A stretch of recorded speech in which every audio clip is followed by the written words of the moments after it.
Você sabia que consagrar tudo a Deus pode multiplicar suas bênçãos? Se você ainda não apresenta seu salário, sua casa e suas compras a Deus, talvez esteja deixando portas abertas para o inimigo. Vou te ensinar uma oração poderosa para blindar sua vida. Oração para consagrar tudo a Deus. Senhor Deus Todo-Poderoso, hoje eu apresento diante de Ti tudo o que recebo e tudo o que tenho. Consagro meu salário, minhas despesas e cada alimento que entra em minha casa.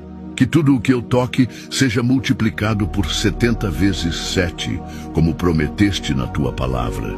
Guarda, Senhor, a minha casa por dentro e por fora. Coloca Teus anjos com espadas de fogo em cada porta e em cada janela, para que nenhum mal entre, para que todo laço do inimigo seja quebrado em nome de Jesus.